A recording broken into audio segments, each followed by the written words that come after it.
Hey guys, YouTube Warrior 100 here. Alright, now here I am with another Halloween movie review. Now as I take a look at the two Rob Zombie reboot Halloween movies. So now here I am with a review for the first Rob Zombie Halloween movie. So yeah, at the time when this film first came out, and when I heard about this film and heard that Rob Zombie was directing it, I really was not too sure what to think of that. Because I knew that Rob Zombie was known as a rock star and not a movie director. And yeah, I did know who Rob Zombie was because yeah, I knew Rob Zombie was the one who was that saying Edge is never gonna stop me song that Edge used as his entrance music from 2001 to 2004. So I did know who Rob Zombie was. Then yeah, when I heard he was gonna direct this film, I really, like I said, I just really didn't know what to really think because I really wasn't sure how Rob Zombie would be as a director. And Rob Zombie, prior to this film, he actually did direct a couple of films before this. He directed House of a Thousand Corpses and The Devil's Rejects. And yeah, the those films overall, I mean, people did seem to like the films just fine, but the critics didn't really think too big of them. So yeah, based on that, I mean, I really wasn't sure what to think, and I actually had never seen this one before until I just watched it just now to make this review. And so yeah, I really was not too sure what to think of this one because yeah, some people like it, but also people hated it. So yeah, I really just felt that I couldn't really make a know what to really think if this one would be good or bad until I actually put it on to watch it. And after finally watching this film, I gotta say that I actually did kind of enjoy this film. I mean, yeah, this film, this was kind of it was a remake, but it was also kind of a reimagining of the original film. Because this film, it does like seem to really pretty much just be just like a remake of the original film in a sense. This film also does actually um it does really seem to really go deeper into Michael Myers' psyche, and it really does in the first half of this film it really does really talk more about Michael Myers' backstory, and it really does talk about what really did lead Michael Myers to really become the monstrous killer that he is. And yeah, that's actually something I kind of like about this film. I did like how it really did give like show Michael Myers' origin, and it really did like show why he really did become the killer. While in the original film, it really did not really tell us why Michael Myers was such was a monster. I mean, it really just it really was just pretty vague in the original. It really didn't reveal why Michael Myers does what he does. It really did not really give us an explicit reason for his killing. And in this film, we really do learn why he does do that stuff. It really does show his origins, with what Dr. Loomis really was to him, how Dr. Loomis was really trying to treat Michael Myers as he was locked up in a mental hospital. And yeah, it really just does go more in depth into um, the Michael Myers backstory. So that's something I do like about it.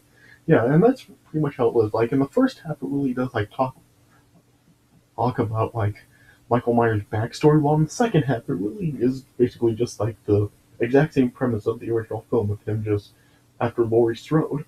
Uh, Strode. So yeah, really just I do while the second half it just really seems repetitive and just really it seems like we're just watching the original film over again.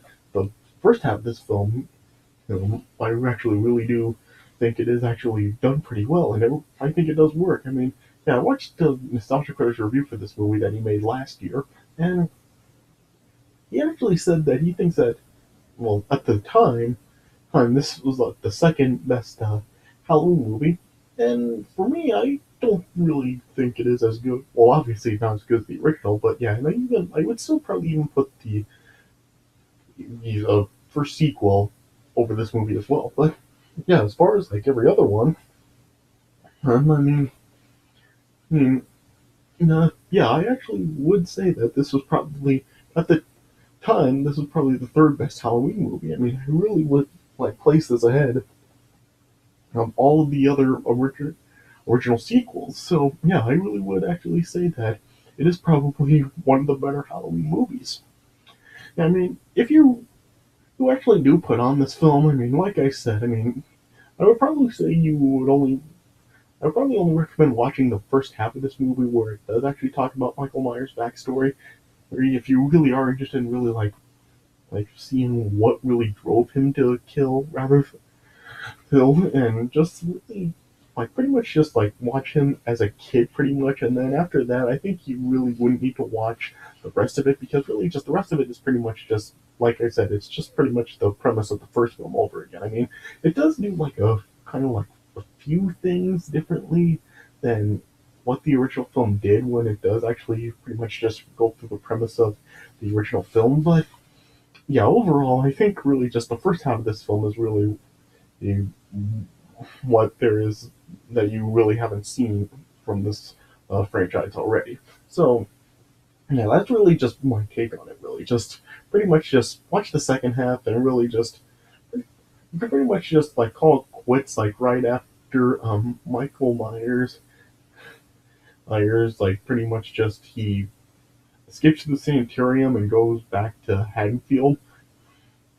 So yeah, pretty much, and that's just pretty much at the halfway point because yeah, after that it's pretty much just like you're watching the premise of the first film all over again. So yeah, that's really just what I can really say about it. But yeah, even when it does like go through the original premise, I do think that it is while it pretty much is saying the same thing. I think it is like just fine. I mean, it's not like something where it can get like just becomes like really goofy and stuff. Like overall, I mean, it does pretty much just still like stick to it just fine. And even like it also does even like have some tie-ins into where it does like in this film it does try to like also like say include like some stuff from the second film as well. So yeah, I do kind of like how they really do like try to tie in the original two films together into one film. So that's something that this film kind of does pretty good as well.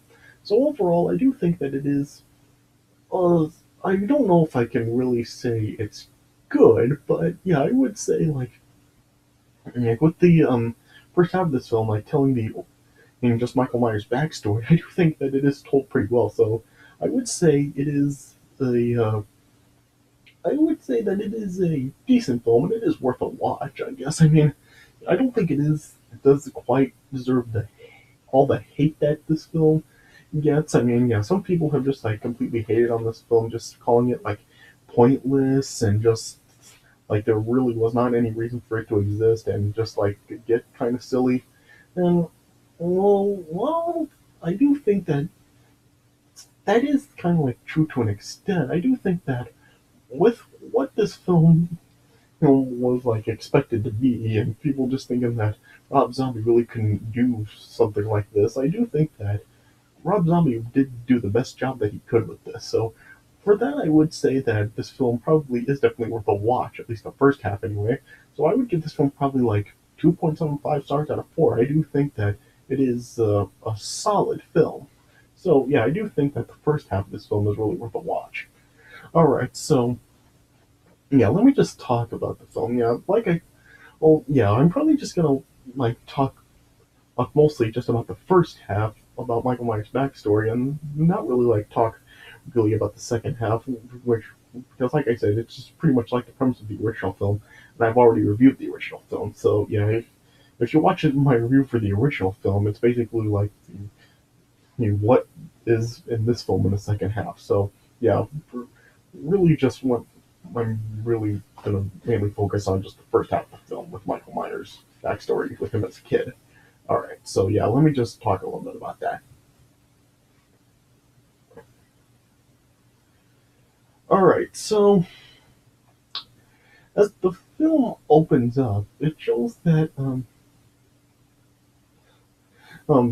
yeah, it's just showing that Michael Myers is just like it's showing the life that he lives. It's pretty much just seeing how he is just pretty much being like picked on and bullied by pretty much everybody in his life, whether with it being both like members of his own family as well as like people at his school. It's shown that when the movie first starts, like his mother is has like this really estranged alcoholic boyfriend, and that's always fighting with her, and even like his sister is like pretty like bitchy to him as well. Oh yeah, yeah, and it's like showing that he is walking around with this paper mache clown mask all the time, and it's shown that um at school he's like bullied by this kid who's played by Daryl Sabara or Sabara, yeah, and then once Michael then just like starts fighting back at the bully, then they get caught by the principal, and Michael actually ends up saying "fuck you" to his principal, and then his mother gets called in, and she's just like arguing with the principal, and eventually Dr. Loomis, who is played by Malcolm McDowell in this film, comes in, and he's just like talking with the mother. Then all of a sudden, Michael then just ended up like was just like storming out of the office. This and then it just showed that the bully was just like leaving the school, and like it was like in a I don't know if like he was walking through the woods or something, but then it showed Michael then appearing wearing that a clown mask, and then he was then just beating the bully up with I don't know if it was a tree branch or what it was, but yeah, he just was beating the bully with the branch, and then yeah, he eventually just ended up killing the bully. Yeah. And then that night, Michael then wanted to go trick or treating, and his mother like had his told his sister Judith to take him trick or treating, but then like when his mother left for like I don't know if it was a nightclub or what it was, like Judith then just ended up like staying at home to make out with her boyfriend Steve and not taking Michael trick or treating. And yeah, and then yeah, Michael then just went out on his own, but then yeah, over time then he finally just was like he just ended up snapping, and then he ended up like killing his mother's boyfriend by like taping him up to like the couch and then just slit his throat, and then he eventually ended killing up Steve, and yeah, Steve also like had the famous white mask, and then yeah, eventually then Michael ended up like putting that on and ended up killing Judith, but then it showed that the only person in the house that Michael didn't kill was his baby sister, Angel, who, yeah, you can probably guess who that was. Yeah, I won't give it away quite yet, but yeah, you can probably guess who Angel was. Yeah. And then eventually Michael's mother came home and just saw him outside holding Angel, and then, yeah, she eventually then, it was eventually revealed what actually happened, that Michael killed everybody in the house. And then, you know, then, after like 11 months of a trial, Michael then was just found guilty of first degree murder and then just sent to Smith's Grove Sanitarium under Dr. Loomis's care. And it showed over time, like, Michael was actually like cooperating with Dr. Loomis.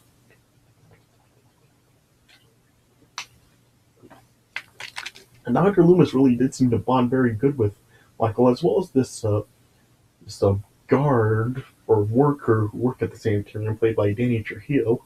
He seemed to have a good relationship with Michael as well. But then, yeah, with Dr. Loomis, then Michael just like seemed to just claim he had absolutely no memories of killing Ronnie, Judith, or Steve. And it told that Deborah, his mother, was just like visiting him regularly in the sanitarium.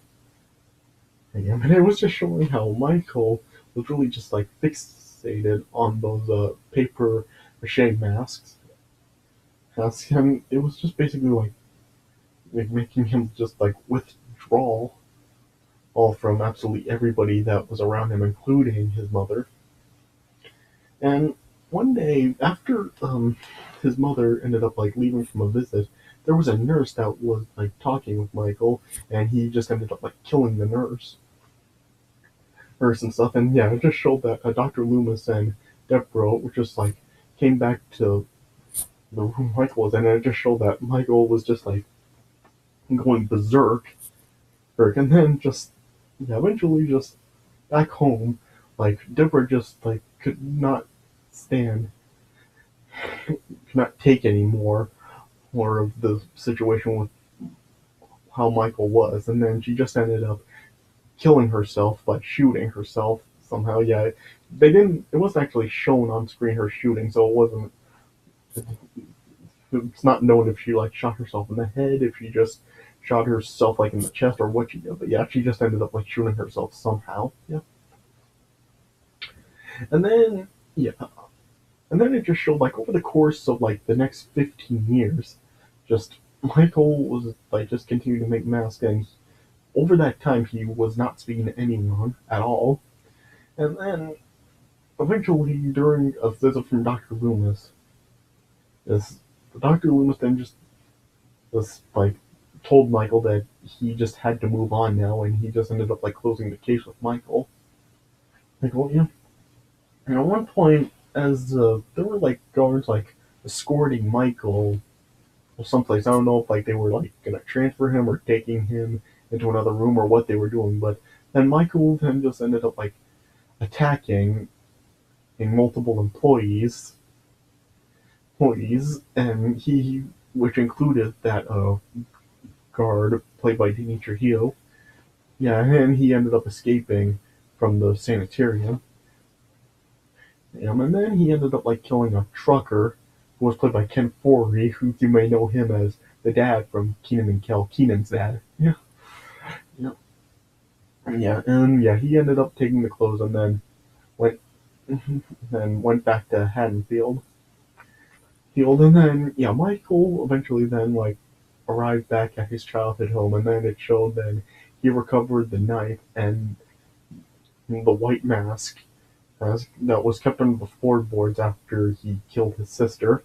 And pretty much then after that, it's basically just then the exact same premise of the original film, where it shows like it has Laurie Strode with her friends Annie Brackett, who was played by Danielle Harris, who played Jamie in Halloween's 4 and 5.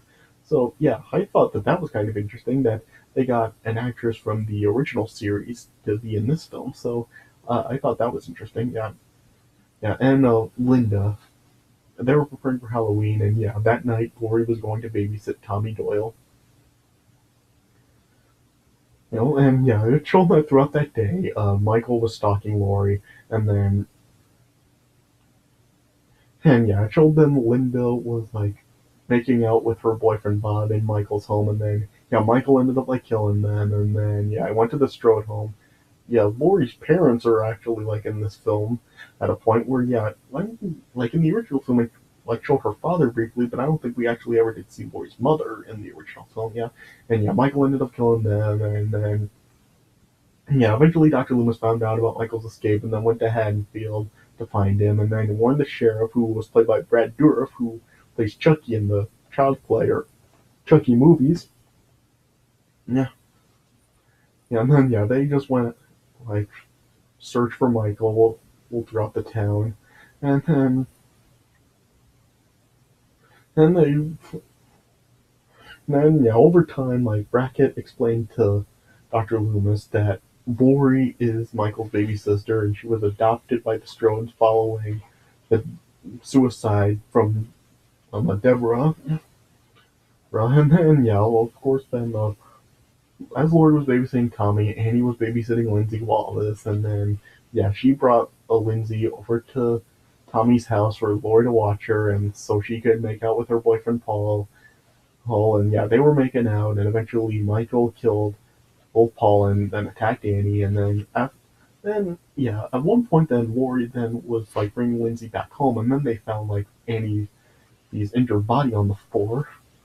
Or so that's something they actually did differently here. And then yeah, Lori sent Lindsay to call the police, and then yeah, Michael ended up like attacking Lori and just chased her back to Tommy's home. And eventually, like the 911 call from Lori, he got to Dr. Loomis and Sheriff Brackett, and then they head to the Walt's house. Yeah, and then yeah, it then showed like Michael just ended up like bringing Lori back to the home. But yeah, like first, let me talk about this first. It seems it's just like every freaking time Lori sees Michael in this film, all she does is scream. Like anytime, like Lori sees Michael, all she does is scream, just like ah, ah, like she just does that like anytime Michael Myers is around. She just screams like seriously. That gets so freaking annoying. Yeah, yeah. But then yeah, eventually then Michael then brought Lori back to the his old home, and then yeah, he then like was just trying to tell Lori that she was a sister. He didn't actually say anything, but yeah, he showed her a picture of them with their mother, and then he took off his mask. But yeah, Lori didn't understand what she was saying. So yeah, in this film like Michael really is not just like his objective really isn't just to kill Lori. Like in the original film, he's basically just like after her, but he really doesn't not really like try to really like show her that he's her brother, or he all he's doing in the original film is just trying to kill her. At least in this film, he actually does like wants her to know that they actually are brother and sister. So yeah, it's not really just like he wants to kill her and not do anything else. Also, yeah, that's something that this film, I guess you can say like is like a stronger element in the original, where Michael really isn't just like just after her trying to kill her, he actually doesn't want her to know that she is his sister. Yeah, but yeah, Lori just still like didn't understand what Michael was really trying to convince her of, and so she ended up just stabbing Michael and then eventually escaped the house. But Michael was in pursuit of her, and eventually Dr. Loomis then arrived. And at first he was just trying to calm Michael down, but he eventually shot him. And yeah, Dr. Loomis shot Michael. Yeah, but eventually, like Michael ended up then recovering, and then he recaptured Lori, and then brought her back to the house. But yeah, Doctor Loomis intervened again, but Michael ended up like knocking him out, and then but Lori ended up like taking Doctor Loomis's gun, and at one point when like he like had the gun at Michael actually had Lori cornered on a balcony, and then he like just charged her head on, and then they both fell over the railing. But yeah, Lori ended up like landing on top of Michael, and then and yeah, she then like tried to fire the gun, and then she did fire it just as Michael woke back up. And then yeah, after she shot him, it just was once again her screaming, and then that's when the film cut to credits. So yeah, as you can probably guess, like it's pretty much just what I said before. Like really, just the second half is really just like just the premise of the first film, pretty much like scene for scene. I mean, yeah, like I said, it does do like a few things differently, like Michael actually wanting Lori to know that she is his brother, and Lori bringing Lindsay back home and finding Annie on the floor and stuff. So yeah, as well as it being revealed in this film that Michael is Lori's brother, rather than like just how it was in the original two films, where they waited to actually reveal Lori was Michael's sister until the sequel. So yeah, at least they actually do reveal that in this film rather than waiting to do it in the sequel. So yeah, really just the second half of this film, yeah, it's pretty much just exact same thing as the original film, just told has the exact same premise. So yeah, really the first half of this film, really with it telling the backstory of Michael and stuff, that's really like the better part of this film, I would say. So now, like I said, if you really are curious to check this out, I really just recommend watching the first half with a Michael's backstory because that's really just the stuff in this film that really is new in the series that really wasn't talked about at all or wasn't shown at all in the orig- original series. As is in the original film, all you got was just like the opening scene with Michael as a kid killing his sister, and it really just does not really explain much of his backstory at all. And it really does like explain it in this film. So yeah, the first half of this film is the recommended part to watch, and it really, I would say, it really is what really makes this film worth a watch. So yeah, that's really just my take on it. So yeah, like I said, 2.75 stars on a 4. So so yeah, if you are curious to check this film out, as I've kept saying, just like watch the first half and then you can quit just like right when he gets back in Haddonfield. So yeah, that's really my thoughts on the film.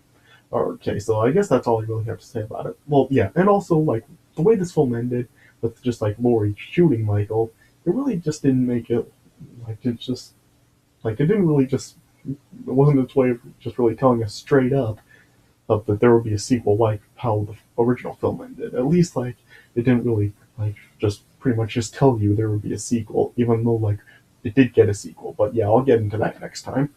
So yeah, that's one more point of the film. All right, so yeah, so that's all I really have to say about it. So yeah, this is my review of Rob Zombie's first Halloween movie. So I hope you guys enjoyed the review. So yeah, thanks for watching, and I'll see you guys later.